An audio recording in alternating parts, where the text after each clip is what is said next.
Educational RBM ACS में आप सभी का स्वागत है। आज हम लोग प्रश्न संख्या 3 को देखते हैं। देखिए प्रश्न संख्या 3 में दिया है कि निम्नलिखित आंकड़े किसी गांव के 200 परिवारों के कुल मासिक घरेलू व्यय के बंटन दर्शाते हैं। इन परिवारों का बहुलक मासिक व्यय ज्ञात कीजिए, साथ ही माध्य मासिक व्यय भी ज्ञात करना है। ठीक है, तो देखिए इसमें क्या दिया है व्यय रुपया में और परिवारों की संख्या। 1000 से 1500 रुपये मासिक व्यय करने वाले परिवारों की संख्या 24 है। 1500 से 2000 रुपये खर्च करने वाले परिवारों की संख्या 40 है। 2000 से 2500 रुपये खर्च करने वाले परिवारों की संख्या 33 है। और इसी तरह से आगे देखिए 2033 है। यहाँ पर देखिए दिया है 2500 से 3000 रुपये तक खर्च करने वाले परिवारों की संख्या 28 है। और 3000 से 3500 रुपये खर्च करने वाले परिवार की संख्या 30। 3500 से 4000 रुपये खर्च करने वाले परिवार की संख्या 22। और 4000 से 4000 यहाँ 500 है, देखिए यहाँ मिटा हुआ है, यहाँ 4500 होगा। तो 4000 से 4500 रुपये खर्च करने वाले परिवार की संख्या 16 है। और 4500 से यहाँ 5000 रुपये खर्च करने वाले परिवार की संख्या 7 यहाँ पर दी गई है। और हमें क्या निकालना है, इनका माध्य मासिक व्यय ज्ञात करना है। तो ये आंकड़े जो है गांव के 200 परिवारों के कुल मासिक घरेलू व्यय के बंटन को दर्शाया गया है।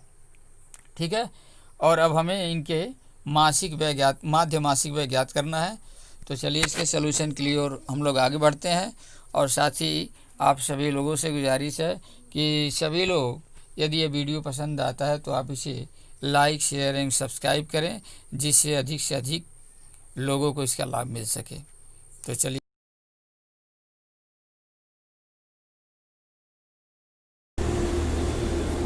क्वेश्चन नंबर 3 है, एक्सरसाइज 14.2 का प्रश्न संख्या 3। इसमें दिया गया है निम्नलिखित आंकड़े 200 परिवारों के कुल मासिक व्यय के बंटन को दर्शाते हैं। ये जो आंकड़े दिए गए हैं ये परिवार के मासिक व्यय के बंटन को दर्शाते हैं।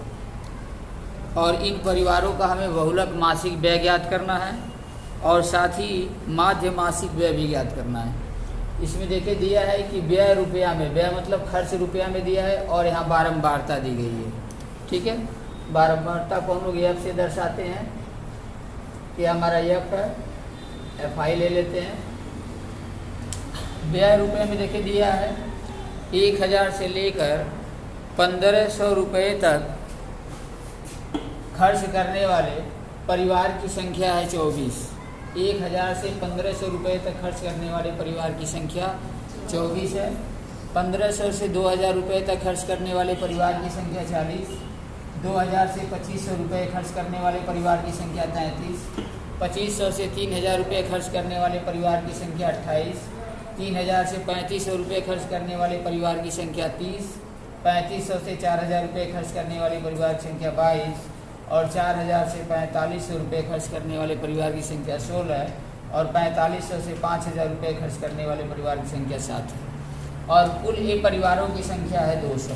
200 परिवारों का यह कुल मासिक घरेलू व्यय का बंटन दिया गया है। ठीक है, अब इसमें हमें क्या निकालना है, बहुलक भी निकालना है, माध्य बहुलक भी निकालना है और साथ ही इसमें हमें बहुलक भी मासिक व्यय ज्ञात करना है और माध्य मासिक व्यय भी ज्ञात करना है। ठीक है, तो देखिए माध्य मासिक व्यय ज्ञात करने के लिए क्या करेंगे, इसी के साथ हम कॉलम बना लेते हैं।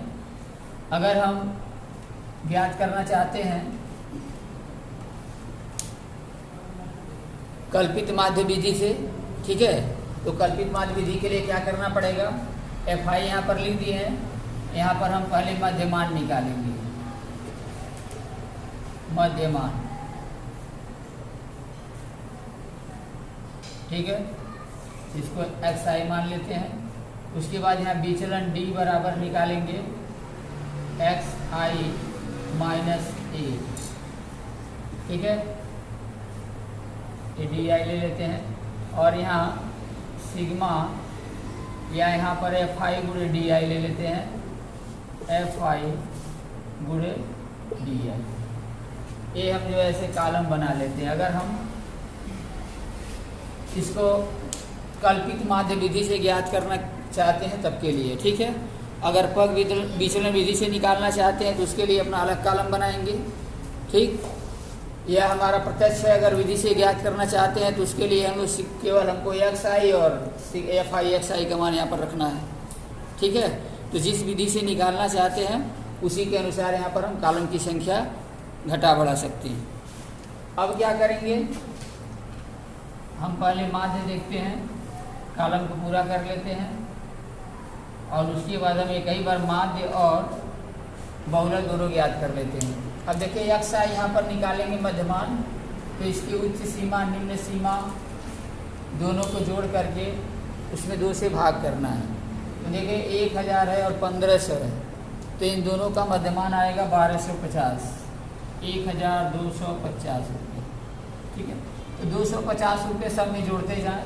15 दिया है तो हो जाएगा 1750। जैसे यहाँ पर 1000 और 1500, तो दोनों के बीच वाला है 1250। अन्यथा नहीं, अगर ऐसे समझ में आता है तो 1000 और 1500 को जोड़ लेना है। तो 1000 1500 को जोड़ेंगे तो आएगा 2500 और उसमें हम 2 का भाग देंगे तो आ जाएगा 1250। तो पहले वाले पद में हम देख रहे हैं कि जो निम्न सीमा दिया गया, जो लोअर लिमिट है वह 1000 है। 1000 से कितना अधिक हुआ, 250, ठीक है, क्योंकि 1250 है। तो 250 सब में जोड़ते जाएंगे। 1500 से 250 1750 होगा। 2000 में 250 जोड़ेंगे तो 2250 होगा। 2500 में 250 जोड़ेंगे तो 2750 होगा। 3000 में 250 जोड़ेंगे तो 3250 होगा। 3500 में 250 जोड़ेंगे तो 3750 होगा। 4000 में 250 जोड़ देंगे तो 4250 हो जाएगा। और 4500 में 250 जोड़ेंगे तो 4750 हो जाएगा, ठीक है। तो सब में हम 250 जो जोड़ देते हैं लोअर लिमिट में, निम्न सीमा में। अब यहाँ देखिए दिया है डी आई बराबर एक्स आई माइनस ए। एक क्या है, एक कल्पित माध्य है, ठीक है। तो यह जो हम मध्यमान निकाले हैं इसमें हम कल्पित माध्य देखें तो नीचे से देखिए 1 2 3 4 5 6 7 8 पद इसमें दिए गए हैं। 1 2 3 4 5 6 7 8 दिए गए हैं। अगर 7 रहता तब तो एकदम बीच वाला हमारा मध्य हो जाता, लेकिन यहाँ 8 है। तो देखिए यहाँ से 1 2 3 4 ये चौथा है और यहाँ से 1 2 3 4 चौथा है। तो चाहे हम 2750 को ये मान लें या तो हम 3250 को ये मान लें, किसी को भी ये मान सकते हैं। हम क्या करते हैं, ये जो 2750 है मान लेते हैं किसी को ए, ये क्या है, ए है, ठीक है। अगर हम इसको मान के चलते हैं तो चाहे तो इसे भी मान के लेके चल सकते हैं। अब एक्स आई माइनस ए है, तो एक्स आई हमारा यह पद है, यह संख्या है 1250 और इसमें से हमें घटाना है 2750। तो देखिए 2750 को तो घटाएंगे तो बड़ी संख्या है। 2750 में जब 1250 घटाएंगे तो हमारा बचेगा 1500, ठीक है। तो यहाँ पर हो जाएगा हमारा -1500, क्योंकि यहाँ पर माइनस वाली संख्या बड़ी है, ठीक है। अब देखिए 2750 में अगर हम 1750 को घटाएंगे तो बचेगा 1000, तो यहाँ आ जाएगा हमारा -1000। उसी तरह 2750 में जब हम 2250 घटाएंगे तो बचेगा 500, यहाँ आ जाएगा -500। और 2750 में 2750 घटाएंगे तो 0। अब 3250 में 2750 घटाएंगे तो बचेगा +500। 3750 में 2750 घटाएंगे तो 1000। और 4250 में 2750 घटाएंगे तो 1500। और 4750 में जब 2750 घटाएंगे तो 2000, ठीक है। तो इस तरह से हम DI का मान ज्ञात कर लेते हैं। अब क्या करना है, इसका इसके साथ मल्टीप्लाई करना है। अब देखिए इसमें थोड़ा सा हमें गुणा करने में आसान हो जाता है। जैसे अगर हम इसको प्रत्यक्ष विधि से निकालते हैं, अगर मान लो प्रत्यक्ष विधि से निकालते तो क्या होता है, यहाँ पर केवल एक ही कॉलम बनाना पड़ता है, हमको लिखना पड़ता FI ठीक है। तो FI हमारा यहाँ पर है, XI यहाँ पर है। तो यहाँ क्या होता कि 24 में 1250 से गुणा करने के लिए हमको थोड़ा सोचना पड़ता या गुणा करना पड़ता, ठीक है, थोड़ी प्रक्रिया हमें देखनी पड़ती। लेकिन यहाँ क्या है कि अब 15 आ गया, केवल 15 से 24 में गुणा करना है। यहाँ देखिए 10 से 40 में गुणा करना है, 5 से 33 में गुणा करना है, मतलब गुणा करना थोड़ा सा आसान हो जाता है, ठीक है। अगर हम लोग यही प्रत्यक्ष विधि से निकालते हैं तो थोड़ा सा गुणा करने में कठिनाई होती, ठीक है, उसमें सावधानी बरतनी पड़ती। लेकिन इसमें क्या है कि अगर हम लोग प्रत्यक्ष विधि को छोड़ करके जैसे अन्य विधि अगर हम लोग कल्पित माध्य विधि प्रयोग करते हैं या पग विचलन विधि का यदि हम लोग प्रयोग करते हैं तो सवाल में थोड़ा सा टेबल हमको बढ़ाना पड़ेगा, प्रक्रिया थोड़ी सी हमको याद रखनी पड़ेगी कि किस स्टेप में कौन सा कार्य करना है, बस यही हमको याद रखना है। बाकी जो हमारी करने की जो प्रक्रिया है ये सरल हो जाती है, जिससे गुणा भाग हमें अधिक नहीं करना पड़ता है, बस यही हमको इसमें सुविधा मिलती है।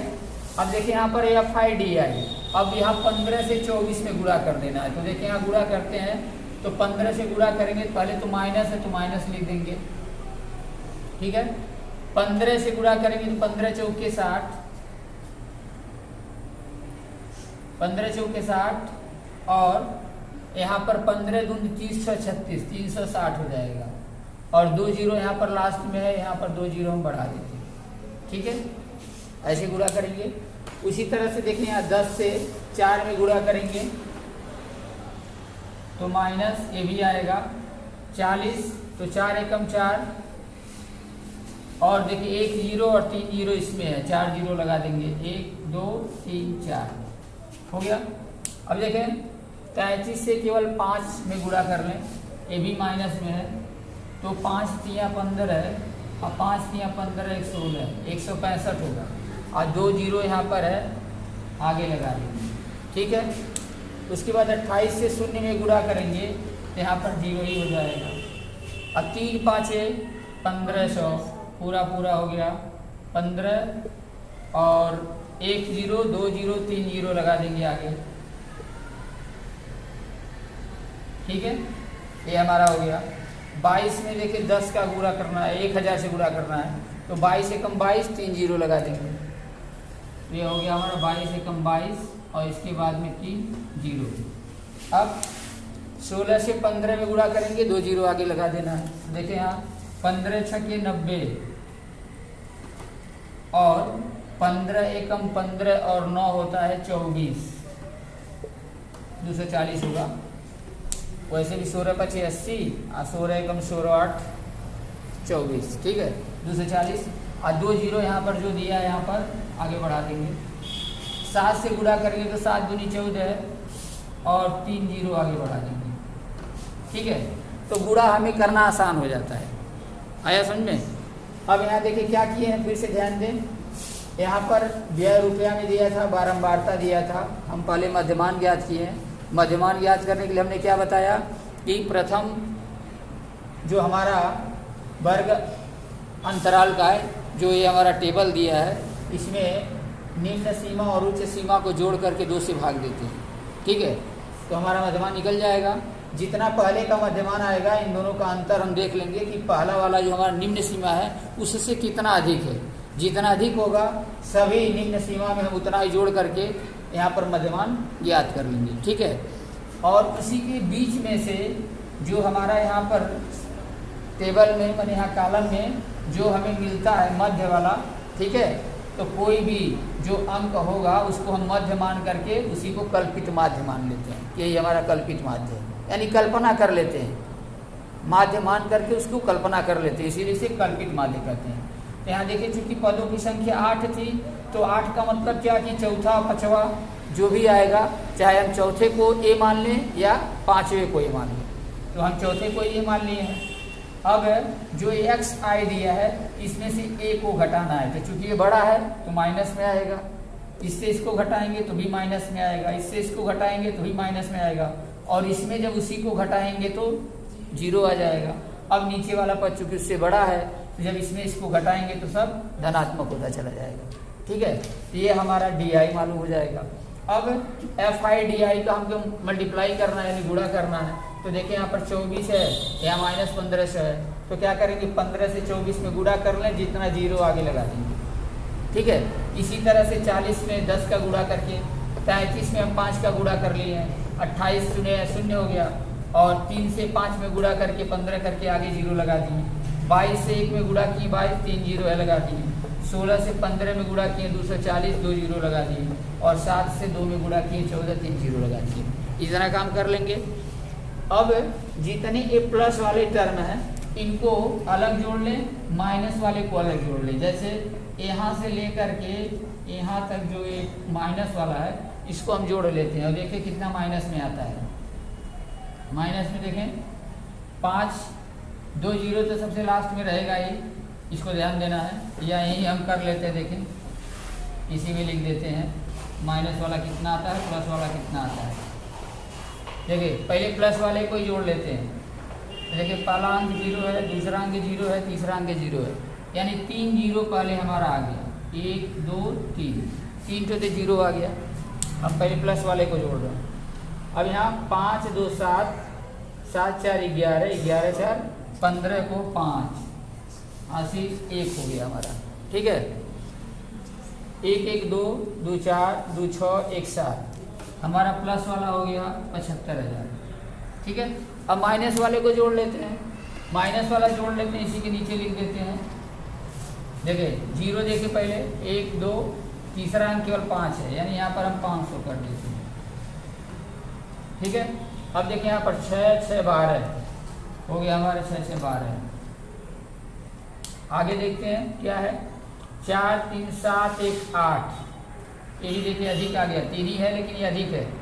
4 3 7, यहाँ 6 6 12 हुआ, 12 को 2 हासिल 1 है, और 3 1 4 4 8 1 9, ये हो गया हमारा माइनस में 92,500। ठीक है, नीचे वाला ये जोड़ने से आया हमारा 75,000, ऊपर वाला ऋणात्मक जो जोड़े हैं ये आ गया -92,500, अर्थात -92,000 में अब हम 75,000 को घटाएंगे। तो देखिए घटाएंगे तो क्या बचेगा, क्योंकि नीचे वाला अधिक है तो इसमें घटाएंगे तो सबसे पहले तो 500 बचेगा ही। ठीक है, अब 12 में से 5 जाएगा तो 7।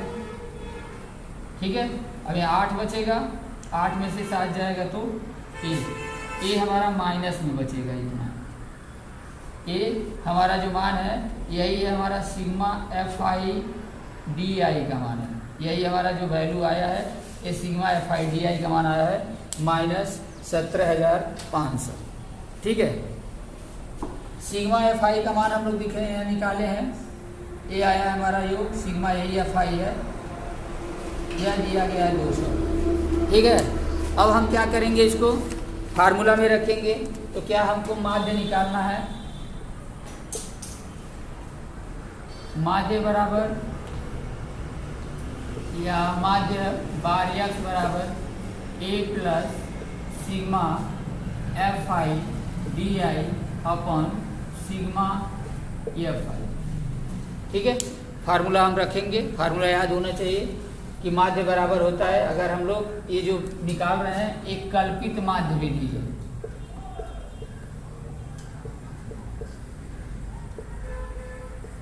कल्पित माध्य विधि से तो बार x बराबर a plus sigma FI DI upon sigma FI। अब इसमें मान निकालते हैं। देखें a का वैल्यू यहाँ पर रखे हैं 2750, 2750 प्लस सिग्मा FI DI का मान देखिए ऋणात्मक आया है -17,500, यहाँ पर आ गया हमारा ऊपर -17,500 और नीचे बटे सिग्मा FI का मान आया है 200, यहाँ पर लिख देंगे 200। अब देखिए 2 0 से 2 0 कैंसिल कर देंगे।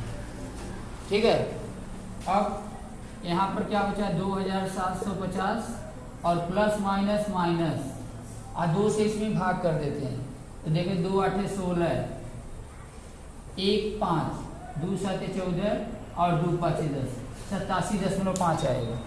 ठीक है, पूरा पूरा कट जाएगा 87.5 और उसके बाद पूरा पूरा विभाजित हो जाएगा। अब इसमें से इसको सब्ट्रैक्ट कर देते हैं, नहीं घटा देते हैं। तो देखिए 10 में से 5 जाएगा 5, ठीक है। अब यहाँ बचा है 9, 9 में से 7 गया 2, अब यहाँ बचा है 4, 14 में से 8 गया 6 और यहाँ बचा है 6, तो 6 को 6, 2 को 2, ये हमारा इतना रुपया में ये माध्य आ गया।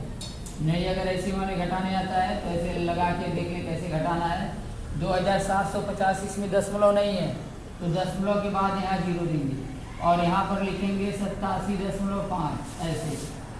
अब यहाँ से लेंगे, यहाँ से पहले यहाँ आएगा फिर यहाँ से आएगा, तो 10 में से 5 गया 5, यहाँ 9 में से 7 गया 2, यहाँ 4 बचेगा तो 14 में से 8 गया 6, यहाँ भी 6 और यहाँ भी 2, 2662.5 रुपया ये हमारा कल्पित माध्य विधि से माध्य ज्ञात हो जाएगा। ठीक है, तो ऐसे जो है हम कल्पित माध्य विधि से माध्य ज्ञात कर लेंगे। ठीक है, अब बहुलक देखे कैसे निकालेंगे।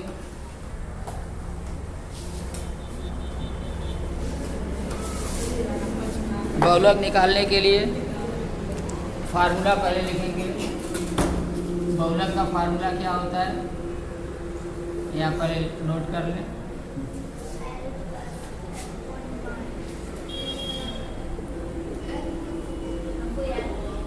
बहुलक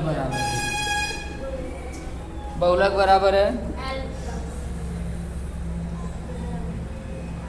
L प्लस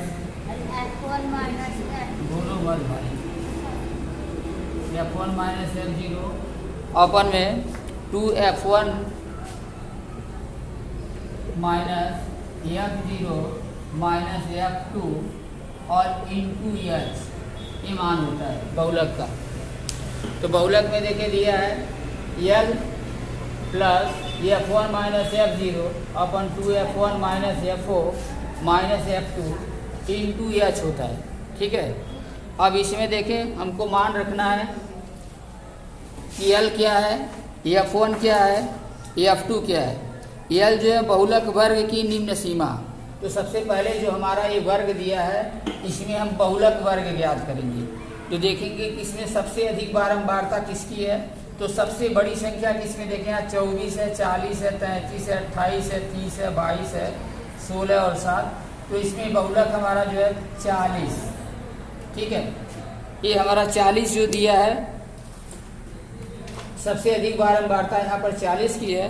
तो बहुलक वर्ग की जो निम्न सीमा है यहाँ पर है 1500 और ये बहुलक वर्ग की उच्च सीमा कितनी है 2000।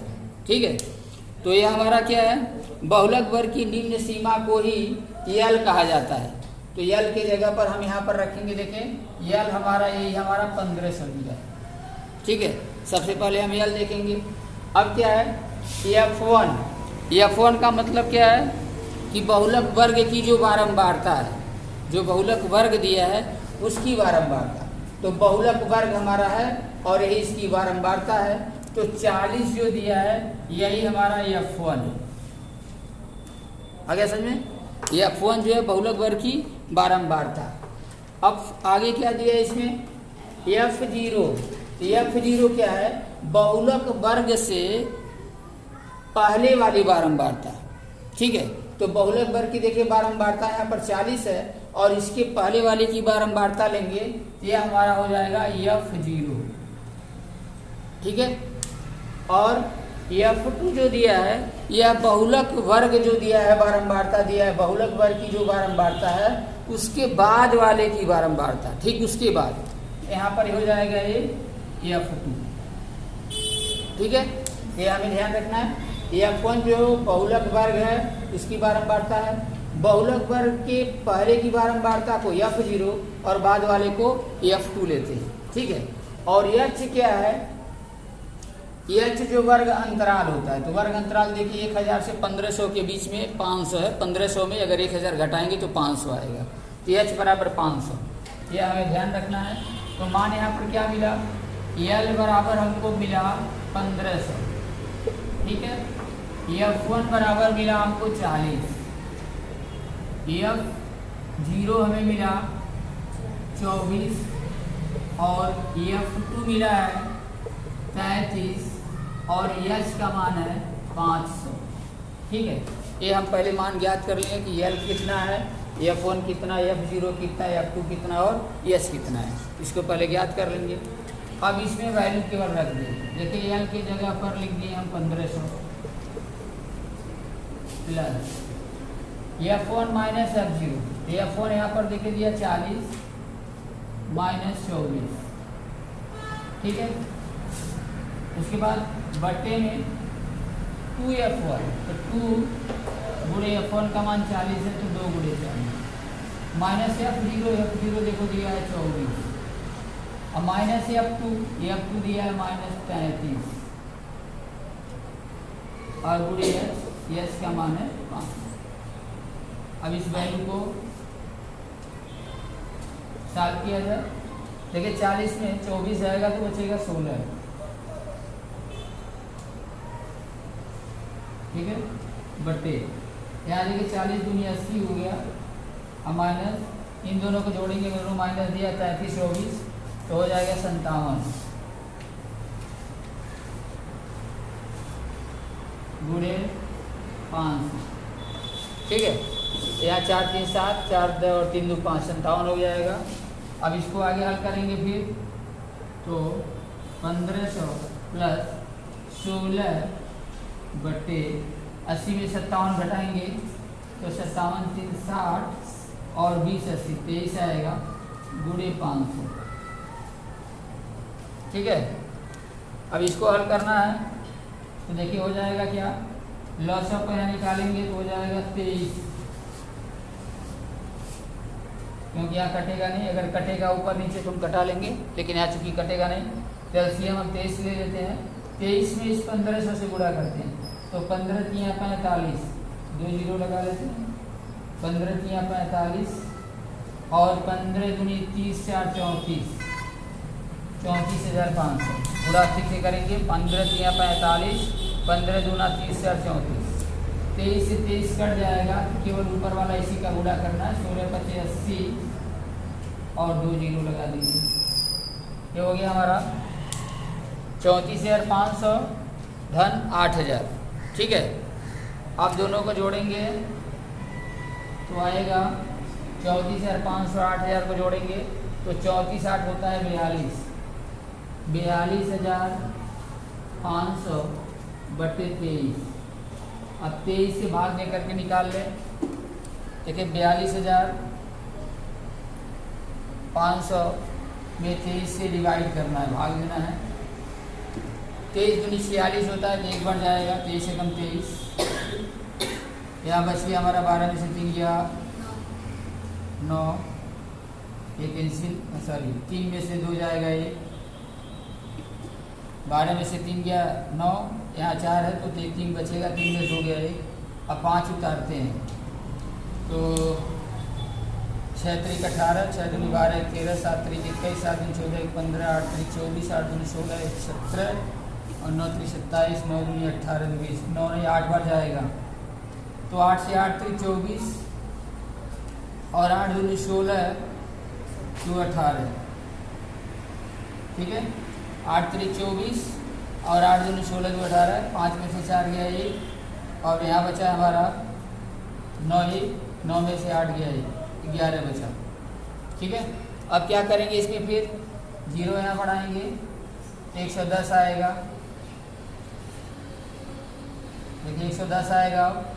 फिर 110 में अगर हम 23 से भाग देंगे तो 4 5 बार देख लें, 5 गुना 10 5 या 15, 5 गुना 10 से 11 अधिक हो जाएगा, 4 बार जाएगा तो 4 दुनिया 12 और 4 दुनिया 8 1 9, 23 से उके 92, 10 में से 2 गया 8, यहाँ भी 0 होगा, 10 में से 9 गया 1 हो गया। तो देखिए यहाँ से 1 0 अभी यहाँ उतारे थे, अभी 1 0 और बचा है, 1 0 और यहाँ उतार लेते हैं। अब 8 बार देख लें 8 3 24,